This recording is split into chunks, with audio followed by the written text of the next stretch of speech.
গতকাল রাত্রে আমি আমাদের পেজের মেসেঞ্জারটি বন্ধ না করেই ঘুমিয়ে পড়েছিলাম। ফরচুনেটলি সকালবেলা উঠে দেখি যে শত শত মেসেজ করেছেন আপনারা, তার জন্য আপনাদেরকে অসংখ্য ধন্যবাদ। কিন্তু অধিকাংশ মেসেজই যারা করেছেন তারা আমাদের ফলোয়ার্স না, কিংবা আমাদের পোস্টগুলোর মধ্যে কোনো প্রকার রিয়্যাক্ট প্রোভাইড করেন না। তো অ্যাকচুয়ালি এত মেসেজের উত্তর এক দুইজন মানুষের পক্ষে দেওয়া সম্ভব না।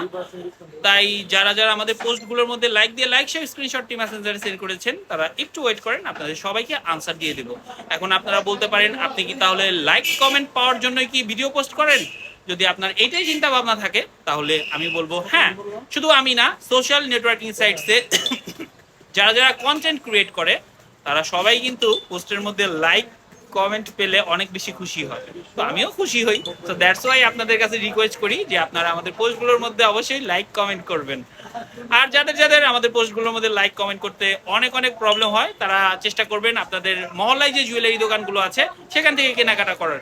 আর এই বিষয়টি কিন্তু আমি সবসময় বলি, যারা আমাদের পোস্টগুলোর মধ্যে লাইক কমেন্ট করেন কিংবা লাইক সহ স্ক্রিনশটটি মেসেঞ্জারে সেন্ড করেছেন তারা একটু ওয়েট করেন, আপনাদের সবাইকে আনসার দিয়ে দেওয়া হবে।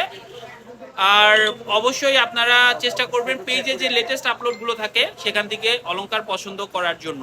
অনেক দিন আগের পোস্ট থেকে যদি আপনারা অলংকার পছন্দ করে সেটার স্ক্রিনশট মেসেঞ্জারে সেন্ড করেন, সেটা কিন্তু আমাদের কাছে নেই, সেহেতু আমরা আপনাদেরকে কোনো প্রকার আনসার দেব না। সবাই ভালো থাকবেন, সুস্থ থাকবেন, এই কামনাই করি।